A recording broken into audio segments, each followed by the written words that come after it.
Cabin Sports Radio. Here comes the siren. I want to go higher. Oh, my goodness.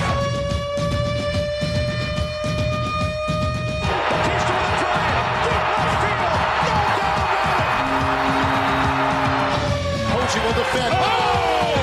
LeBron James with no regard for human life. Pass is intercepted at the goal line by Malcolm Butler. Unreal. Oh, baby, for sure. Cabin Sports Radio starts now. Welcome back to another edition of Cabin Sports Radio on Cabin Radio. Lots coming up in tonight's show. We're going to talk some NBA, some MLB free agency, Jerome McGinley's jersey retirement this past weekend, and some sad news to pass along. We will talk about the legacy of the great Ted Lindsay. All that coming up and more as Cabin Sports Radio starts now. The CSR Podcast. Cabin Sports Radio brought to you by Sport North, moving sport forward. Forgot to mention off the intro that I had the pleasure of speaking with Team NT's closing ceremonies flag bearer and only medalist, picked up a bronze medal in judo this past Wednesday. Wilson Elliott will join us a little bit later on in the show. It was really awesome talking to him. Welcome to Cabin Sports Radio. Unbreakable Mike Gibbons in the studio with me. How you doing, sir? I'm good, man. How are you? Not too bad. You have a good weekend? Very good. Lovely. What'd you get up to? Not much. Little bit of shenanigans? Yeah, fairly low-key. No shenanigans? Watching some puck. Jerome McGinley's jersey retirement ceremony. That was pretty nice on nice. Saturday. It was very nice. Growing up on... I can't even call it the East Coast, but east of here, like the greater Toronto area. A little ways from the East Coast. East, I should have said. I didn't, his games were always on so late, starting 9:30, 10 o'clock when I was a young kid, going to bed early. But I still obviously knew about his greatness, appreciated his greatness, probably would have even more so had I been living here at the time. So I obviously familiar with the name, but maybe didn't appreciate him as much as I should have in my younger years. So it was very nice to see that ceremony on Saturday. Well, it's funny that you say that, actually, because I always thought of Jerome McGinley as kind of one of the most underappreciated players of all time, like outside of Calgary. Obviously, inside Calgary, he was loved. Yeah. He was the captain. He was the scorer. He was the icon. He was never shy about standing in front of the press and doing the interviews.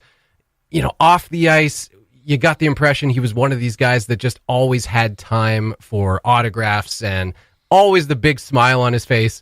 And then in games when things would get a little heated, he was a guy that you didn't want to mess with. Oh, yeah. Because he would tune you up if you got out of line. The Gordie Howe hat trick, he would get that if he needed to, especially in a chippy divisional type game. He's the type of the guy that go out and, first of all, score on you. Yeah. Out-muscle you, but he would fight you. Yeah. And he had no problem doing that either. Just a talented, all-around kind of guy. Yeah. So nice to see Calgary pay tribute to him. Yeah, obviously, very cool and very much deserved to see Jerome McGinley get honored like that and retiring his jersey, raising it to the rafters.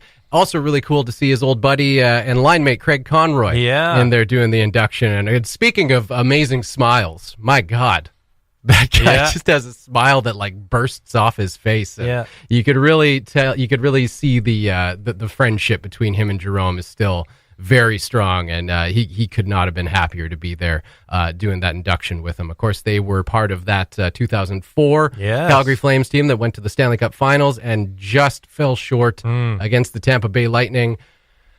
We're Game still 7, waiting. I know. Still waiting for that Canadian club to bring the cup back north of the border. He was asked quite a few times throughout the broadcast, because they were taking tweets from fans and things like that. Someone like him who is just so used to winning. 2 Olympic gold medals, one in Salt Lake City, one in Vancouver, World Junior, World Cup of Hockey, you name it. Just someone who was just bred to win. Never winning a Stanley Cup. And if he was in his post-retirement years, if he was able to find peace with himself, obviously got all the individual accolades, Art Ross, Lester B. Pearson, 2 Rocket Richards, so no shortage of milestones and career achievements, but never did get a Stanley Cup, and that hurts a little bit because he was such a competitor and such a winner. You would have loved to see him win a cup, but he should feel obviously very proud with what he ended up accomplishing, and no one will wear the number 12 again. No. And as a Toronto Maple Leafs fan, it's obviously impossible to cheer for the Boston Bruins ever. But if there was one time when I was like, maybe I want to see the Bruins win, it was when Jarome Iginla was acquired by them at the trade deadline. Right. And I can't exactly remember how they finished in the playoffs that season, but if there was ever a season where I wanted to see the Boston Bruins do well, it was with Jarome Iginla on that team, and hopefully see Iginla win a cup. Obviously didn't happen. Yeah. And, well, that's unfortunate. I mean, he still looks like he could play it. I'm sure he probably could, but at this point, he played a hard brand of hockey. Yes. And for someone to be as consistent as he was playing the type of game that he played, it's even more impressive. Yeah. Like, honestly, you look back at guys, again, getting back to mentioning the Toronto Maple Leafs, you look at someone like Wendell Clark, who played that type of game, played a hard, gritty game, scored a lot of goals, but by like age 30, they were pretty much done already. Yeah. Iginla played well into his late 30s. Oh, yeah. And was still an effective player all the way to the end of his career. But very much deserved that honor for him, and hats off to Jarome Iginla. Also, of course, and we didn't even mention the main assist on the golden goal. Right. Yeah. They played that again, and you can hear him in the back room. Crosby. You can actually hear the audio, him yelling, Iggy, Iggy. And then I think it was like a over-the-shoulder type, swung it around and got it on his stick, and was able to beat Ryan Miller. Yes. For the golden goal, 2010. That's hard to believe that was 9 years ago now. Yeah, crazy. Almost exactly. Actually, I guess just past 9 years ago. Yeah. But yes, obviously, huge congratulations to Jarome Iginla. Very much deserved. Staying with hockey, very unfortunate news. This morning, we heard that Ted Lindsay, legend with the Detroit Red Wings, passed away at age 93. For those who know the story of Ted Lindsay, he was, well, first of all, he was a great hockey player. Very much cut from the same type of cloth as a Jarome Iginla, the kind of guy who he could pretty much do it all. He could score goals, he could make plays, and he could take care of himself when the gloves hit the ice. Very tough player, absolutely as tough as they come. Yeah, and really, like a lot of the older school type guys, even on the telecast now, we'll see the Don Cherries and the Brian Burks that talk about the old school game. He did sort of embody that old school game where if I'm not in the same uniform as you, and he's quoted as saying that throughout his career, I hated you. Yeah. And the feeling, I think, was mutual because he was one of those types of guys that could go out and light you up, but at the same time played that really physical game. If his team, if the game called for it type thing. Which it usually did back then, it did. It did. So really embodied that sort of old school hockey where he could beat you in many different ways, including the physical. Yeah. I always enjoyed seeing Ted Lindsay in interviews because he just, even, years after he was retired, even when he was like, remarking fondly about something and he was smiling, there was always kind of still like a growl to him, just like a grizzled veteran, I think was the best way to describe Ted Lindsay. I don't know if he came into the league as a fresh-faced, baby-faced type player, but all I think of when I think of Ted Lindsay is that snarl, just the kind of player that you don't want to play against. You love to have him on your team. Yes. Did not want to play against him. And he treated it like a profession, more so than it was. You see these younger guys nowadays, they're friends with players on the other team. Don't tell Tortorella that. I know. They're it. chumming it up before the game type thing. They're happy. This was, and he's quoted as saying too, and we'll probably get to this in a bit, but it was influential in the forming of the Players Association. Yes. And he did treat it as a profession, and at the time, paid by the fans, not paid by team owners. So he felt it was incumbent upon him to give it back to the fans. Yeah. Whenever he played every night. Interesting reading about him today. We were talking about it just off the air, but he also pioneered the whole Stanley Cup skate. Once the team is, I did not know that. Right. Once, the thinking behind that was that it was for the fans to get in on the celebration with the players. So he sort of spearheaded the movement of once a team wins the Stanley Cup, you go for a ceremonial lap around the ice and then hand it off to the next player who does it again, with the thinking being that, hey, like, we're putting this show on for the fans. They're paying us. Let's give it back to them and have them be a part of the celebration too. So genuinely love the game. Yeah. And quoted as saying that after he hung up the skates too. I think there was one point during a ceremony he was asked, do you still watch the game? And he said, does the sun rise every morning? So someone who still, even in his later years, genuinely loved the game. And that's why now, in 2010, I think it was, the league MVP trophy named in his honor now, the Ted Lindsay Award, the most recent winner, of course, being Connor McDavid, and they shared a nice tweet remembering him today as well, as voted by the players themselves. Which I always thought was a very cool touch. Like you mentioned, instrumental in the starting of the NHL Players Association. It's funny because how that has evolved to now, we realize it's a necessary part of the game. It's a necessary part of professional sports, right? Players have to protect themselves and have to have agents in their corner and an association to look out for their own best interest, because back in Ted Lindsay's day, these guys were getting taken advantage of. Oh, yeah. I don't know if you would know, there was a CBC made-for-TV movie, which always when you say that, you think it means it's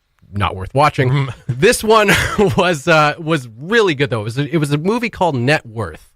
And basically that is what it focused on, was Ted Lindsay being the central character kind of versus Jack Adams and the NHL ownership, Clarence Campbell, et cetera, and how he basically put his own career on the line to stand up for his fellow players who were getting fleeced. There's a scene very early in the movie where actually the movie starts off with the first practice for the new season for the Detroit Red Wings, and Coach Jack Adams brings them all to center ice and starts berating them about losing the Stanley Cup final to the Montreal Canadiens the previous year, and saying how they're all worthless and they're lucky to be here. And then I think maybe the very next scene, or one of the next scenes, you see a young Gordie Howe in his, and I mean, Gordie Howe, obviously, before Wayne Gretzky, the greatest hockey player of all time. You see a young Gordie Howe talking with Jack Adams, and they're quote-unquote negotiating his contract for the next season.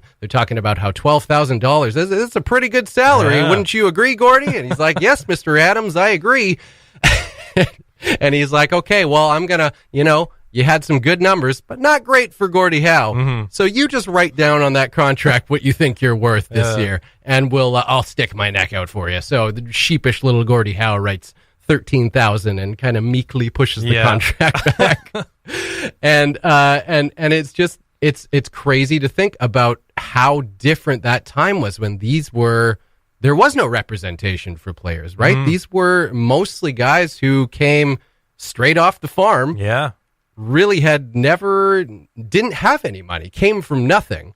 And now we're being, had these amounts, these figures put in front of them that for them was a lot of money. For the NHL ownership, they're laughing, saying, "Oh man, like, can you believe these idiots who are actually paying? They're playing for this little money. Meanwhile, the NHL was making record revenues every year." Ted Lindsay was the one who kind of put a stop to that. And I took a little bit of audio of Net Worth, a scene where Ted Lindsay is actually meeting with the NHL ownership group about a player of his, a teammate of his, who has just been cut and does not have any money and can't access his pension. So here you go. Here is a little scene from Net Worth. The NHL pension plan is the best in professional sport. Well, then how come I can't get a straight answer? We got a guy who needs his money. So how do we get it to him? Mr. Lindsay, as I have already explained, from an actuarial viewpoint, it would seriously jeopardize the plan by setting such a precedent. How about if he borrows against it? Can he do that? No. So until he's 45, he's out of luck. Crudely put, but accurate. Now, if you'll all turn to page Well, 166. Doug and I have been talking, and we don't know why the players can't run this thing ourselves. It's our pension, and you won't even tell us how much money's in it. You'd bankrupt it in a year if you were in charge. It's a pain in the butt for us, Lindsay, but we do it for your own good. Hey. Hell, we don't even charge you for our time and expertise. You should be damn grateful. Come on, let's move on. I don't think that's how the William Nylander contract negotiations went this past season. I don't think so. Yeah. If I were to hazard a guess, no. Yes, but Ted Lindsay, absolutely incredible person, incredible hockey player, and so important in shaping the game, for better or for worse, that we have now with regards to the NHL Players Association. All right, we're going to take a break. When we come back, Wilson Elliott, bronze medal winner for Team NT at the Canada Winter Games, is in studio. The Cabin Sports Radio Podcast, brought to you by Sport North, moving sport forward. Welcome back to Cabin Sports Radio. Very special guest in studio right now. Wilson Elliott joins the show. He was the flag bearer for Team NT and also the lone medal winner, picking up a bronze medal in judo. How you doing today, Wilson? I'm good. Great to have you on the show. Have you come down yet from the Canada Winter Games rush? Yeah, a little bit. Got to refocus for Edmonton this weekend. Edmonton this weekend. What's going on this weekend? We've got a competition in Edmonton International. I think I compete Saturday. Okay. And is it just a weekend tournament? Yeah. Okay, And then gotcha. there's a camp after, but we're not going. And then after that, we got another one in BC the weekend after that. Yeah. Last time we spoke, which was, I guess, the second ever episode of Cabin Sports Radio, actually back in, I think, October. Your coach Mario and a few of your NWT judo teammates were in, and you were running down. You guys had a pretty busy schedule leading up to the Canada Winter Games. How did that serve you think, going into this past week? I mean, it was good to have all the training and stuff. I think it really helped. Yeah, all you the practice. felt pretty prepared going in. Yeah, I wasn't nervous or anything. It was good. It's always nice, say, when you can go in nice and relaxed. That's where you want to be. How about the closing ceremonies? Were you relaxed being the flag bearer for Team NT? I mean, I was a little nervous. I wasn't. They kind of gave us a quick rundown of what we were gonna do right before we did it, but it was real cool. Yeah, pretty cool experience, huh? Yeah. Ollie Williams, who of course was there for the whole 2 weeks with Team NT, he was telling me just before you came in that there was a really cool thing going on where all of your Team NT teammates were chanting Wilson as you were heading in there. What did that feel like? Pretty cool. Yeah. All of Team NT, and then a few of my judo friends from other provinces joined in, and I had a bit of a crowd chanting my name as I went down the aisle, I guess. That's cool. So, I mean, you're well known in the athletic circle, at least in the NWT here, as just one of the nicest people you could ever meet. And I mean, I'm looking at you. You got a big smile on your face. You're kind of happy-go-lucky, even though you've done a pretty amazing thing. You brought home a bronze medal for Team NT, the only medal in the Canada Winter Games. You seem so humble about it.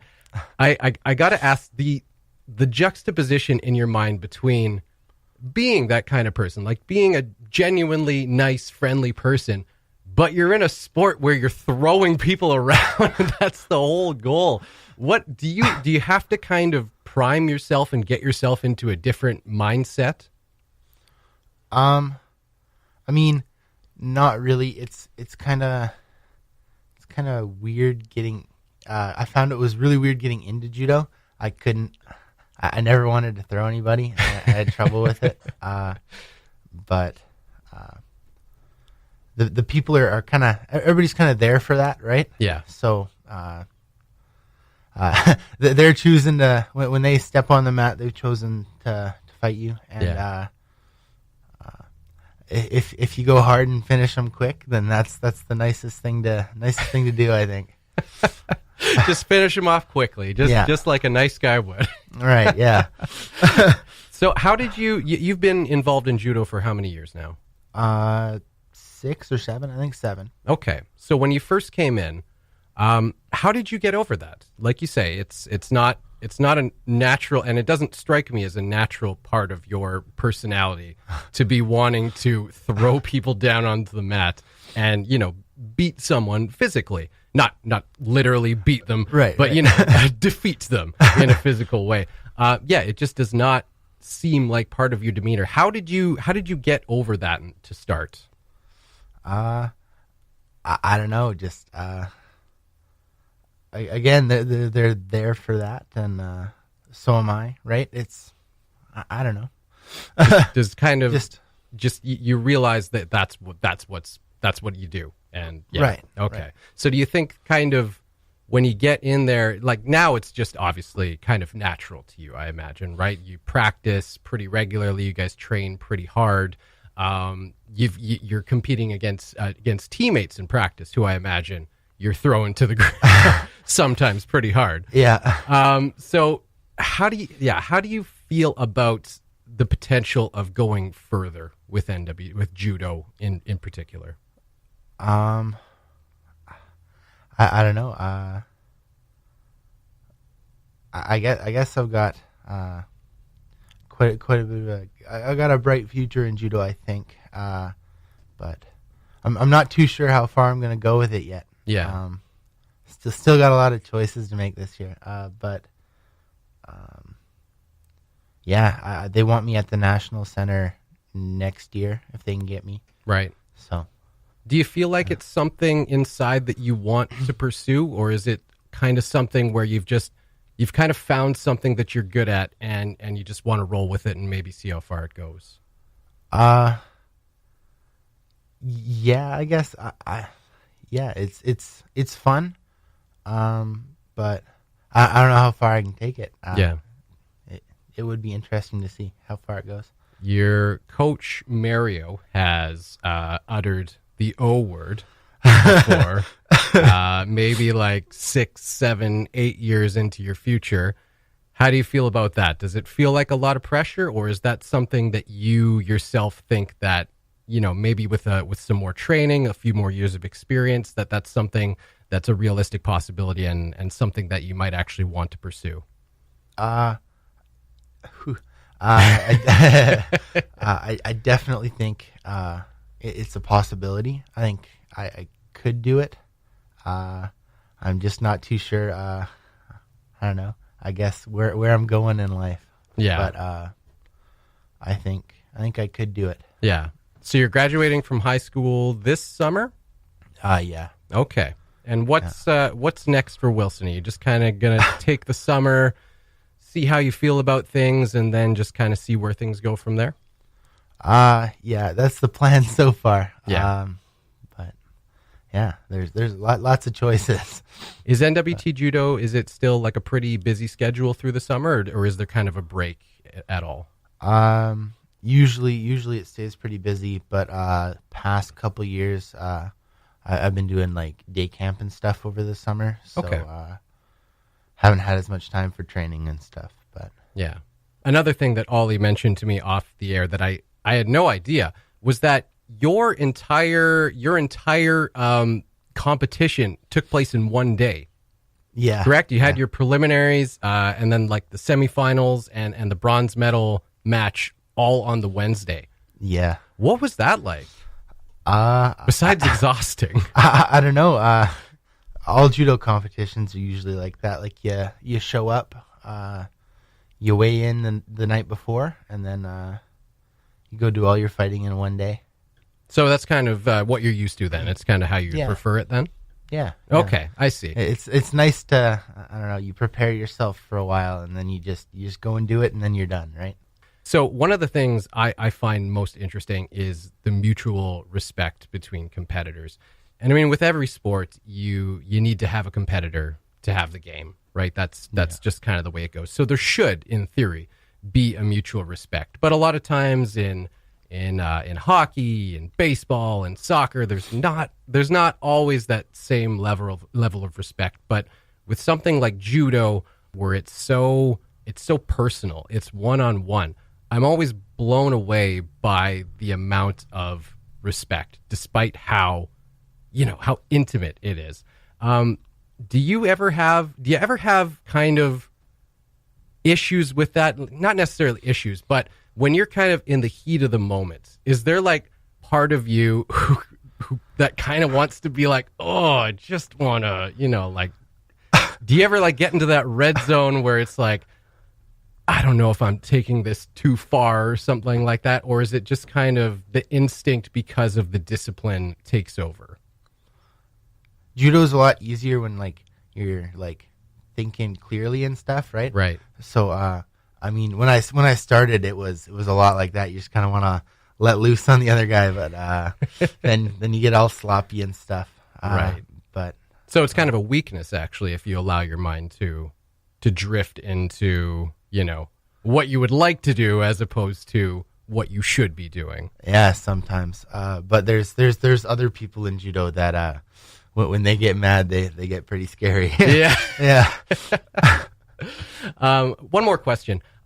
You mentioned actually in the post-match interview after you won your bronze medal, one of the things you said was that the guy, I think that you lost for the chance to compete for a gold medal, and I can't remember if he ended up winning gold, but you mentioned he was a good friend of yours.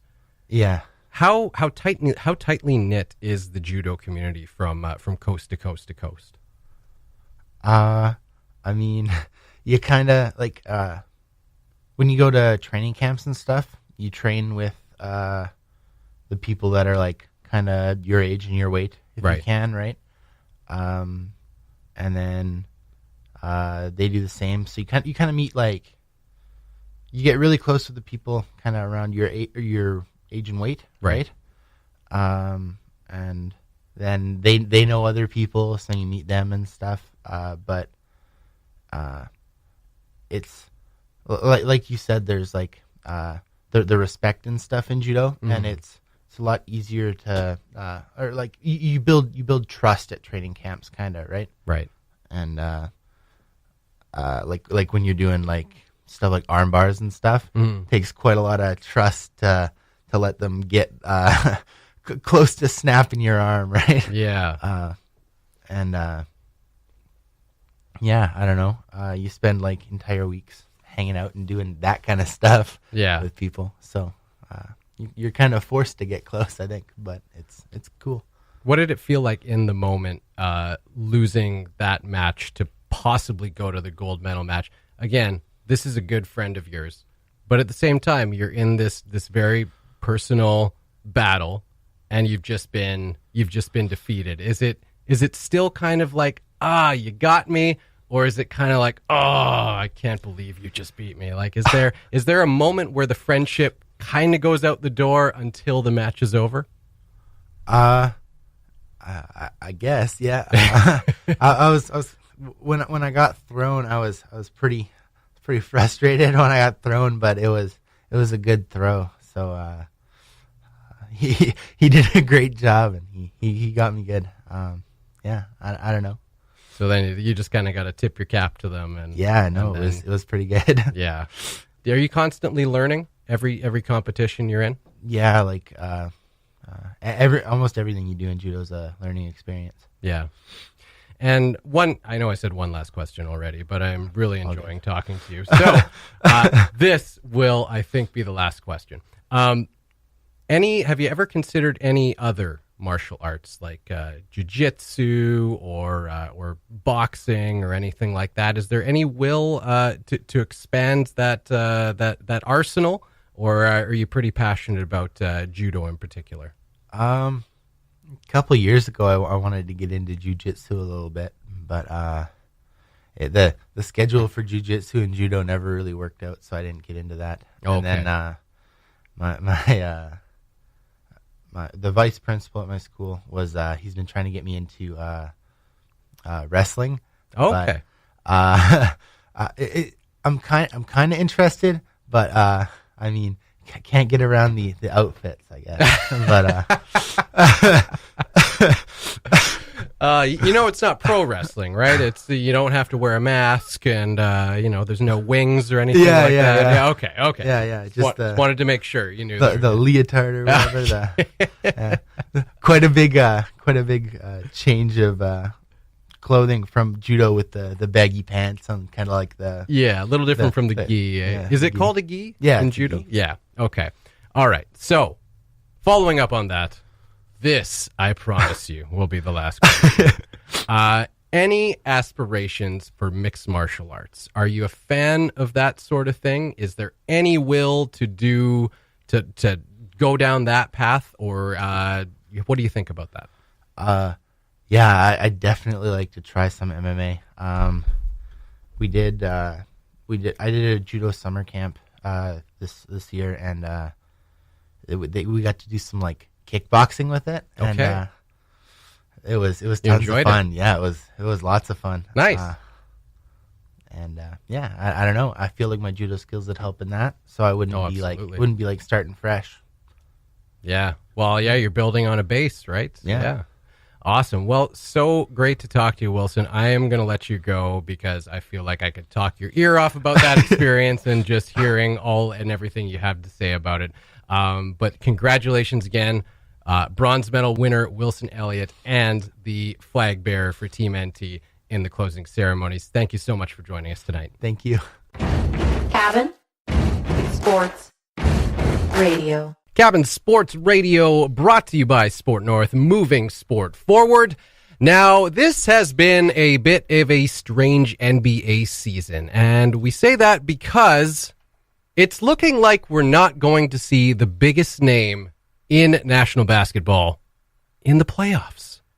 It's weird to even hear that being said. Weird to hear that even come out of your mouth, because it's something we haven't seen in, believe it or not, 14 years. Yeah, not only the NBA Finals. Yes, yeah. But not even the NBA playoffs. Yeah. So 8 straight runs making the NBA Finals, 4 with the Miami Heat from 2010 to 2014.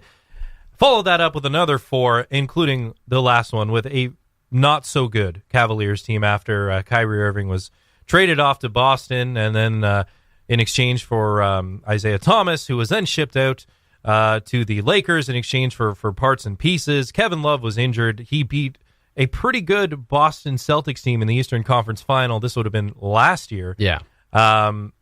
Granted, they were without Irving as well after he was traded from Cleveland. True. Yeah, he was injured. Yeah. And so was Gordon Hayward, but they still had some nice pieces. And in that Game 7, LeBron pretty much playing by himself. He really brought some parts to the NBA Finals with him. Ultimately swept in 4 games by the Golden State Warriors. But yeah, weird to even think that you have to go all the way back. I believe it's to the 2004-2005 season. So drafted right out of high school in 2003 to a very bad lottery team in the Cleveland Cavaliers. They go on to have a losing season, I think like 35-47, something like that, for his first 2 seasons. After that, he has made the playoffs in every single year. And as we noted, the last 8 NBA Finals, 9 altogether. Not a great record in those 9 finals appearances, 3-6. But his Lakers team is reeling right now. So we know that he missed some time, 17 games with probably the most severe injury of his career. I can't think of another scenario where he missed that much extended period of time in a row. He's been remarkably healthy throughout his career. Yeah, and it's just it's the amount of work and time he puts into everything from having his own personal chef to personal masseuse, just taking care of your body on and off the court, and it will probably pay dividends in the end if it increases the longevity of his career. Which not it's subscribing to the Chad Ochocinco diet of exercise in McDonald's. That's right. Yeah. I imagine he treats his body a little bit better than that. And heck, that's why at the age of 34 he signed a 4-year, $154 million deal with the Lakers. Now, Vegas odds makers, they believe in what they know. Yeah. And they know that he's made the NBA Finals 8 years in a row. However, never playing in the much more competitive, at least in years past, Western Conference. Now, The Eastern Conference looks pretty good. The top 5 teams pretty strong this year.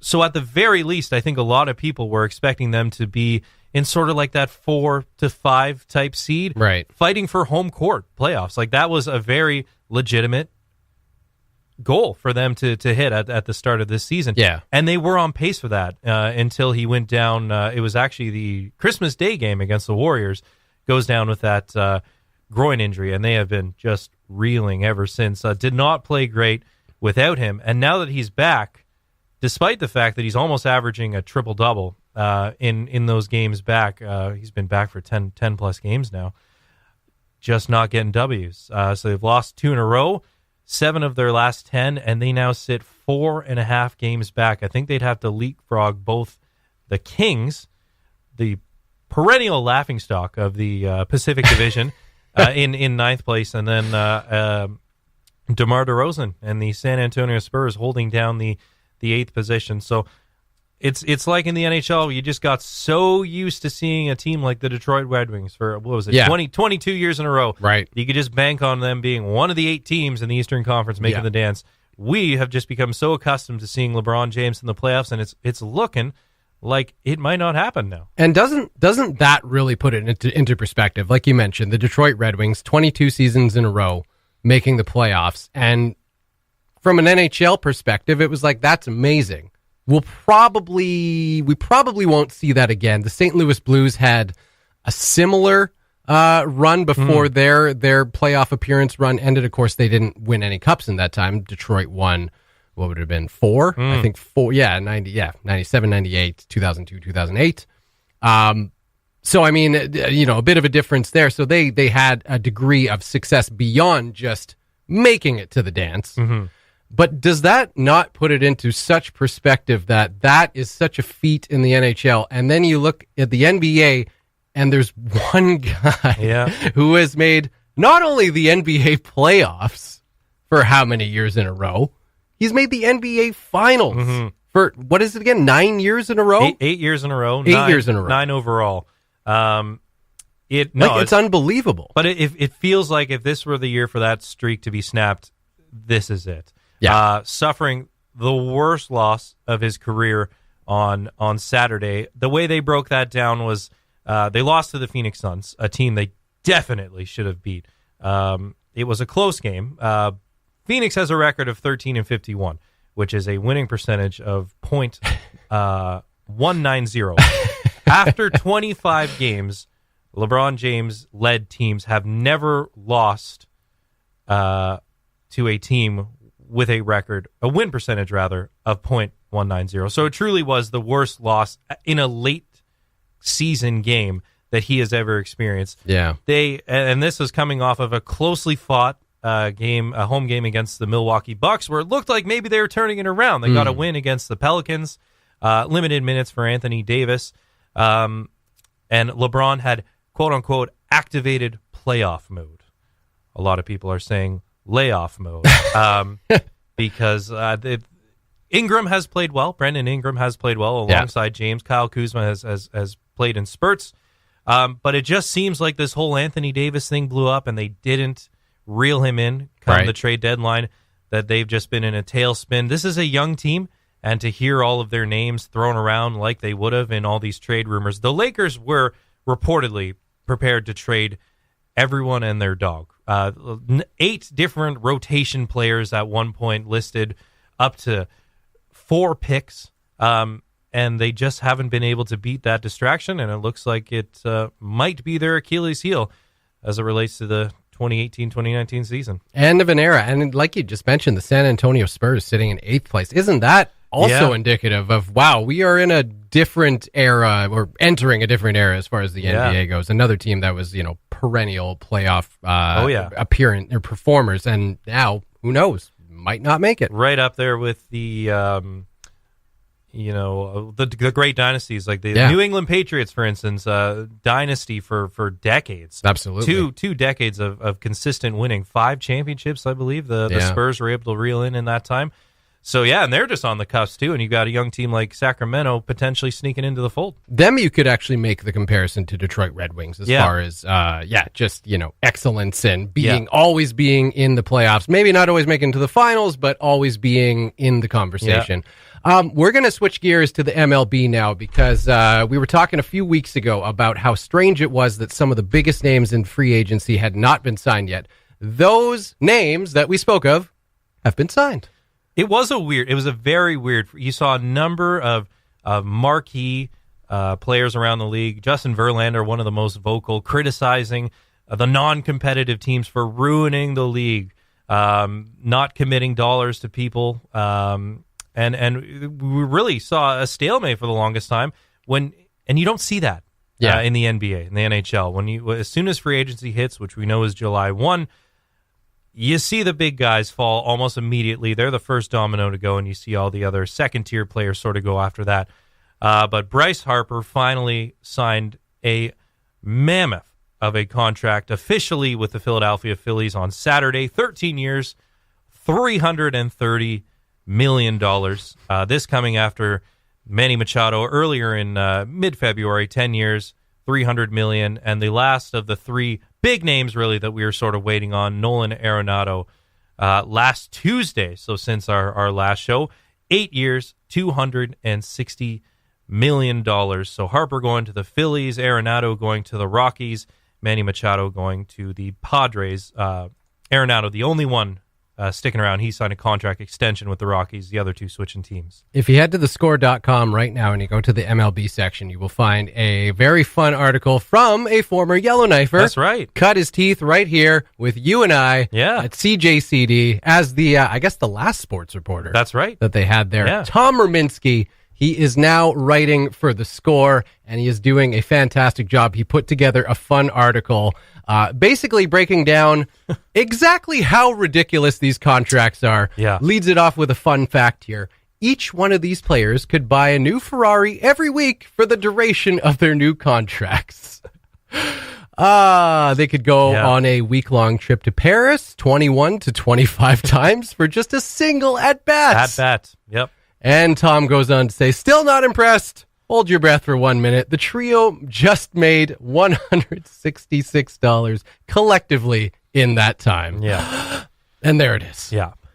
Insane. Arenado signed the shortest term, but he has the highest annual average value salary over that time. One game played, $210,000, $55,000 per at bat. And then he broke it down into hits, home runs, RBIs, month. It's just insane, the value of these three contracts. Can you imagine making $2.3 million in 1 month? Yeah. For playing the game you love. The game you love, right? My God. Yeah. So great on you, Tom. Nicely done there. Again, head to thescore.com and you can check that article out there. We are quickly running out of time on Cabin Sports Radio, so we are going to take one more break and come back and talk about one of the most hated NHL players of all time, but he was in the corner of a particular Toronto Maple Leaf, so he's in the good books of Toronto Maple Leafs fans right now. Of course, we're talking about Sean Avery. We will talk about him when we come back. You're listening to Cabin Sports Radio, brought to you by Sport North, moving sport forward. It stood out on the handshake line that you and Martin Brodeur did not exchange pleasantries afterward. Did that surprise you? What'd you think about that? Well, everyone talks about how classy, unclassy I am, and Fatso there just forgot to shake my hand, I guess. So, one of the all-time classic quotes from none other than Sean Avery. There will never be another player like Sean Avery, I don't think. No. And he made a splash late this past week, on Instagram when he responded to the New York Islanders fans' treatment of John Tavares, as Tavares and the Toronto Maple Leafs made their return. Well, not their return. I guess John Tavares' first game, he made his return. That's right. To the island to face the New York Islanders. Got a rude reception. Very rude, yeah. From the fans. They were booing him. They were heckling him. They were throwing things at him. Yeah, rubber snakes.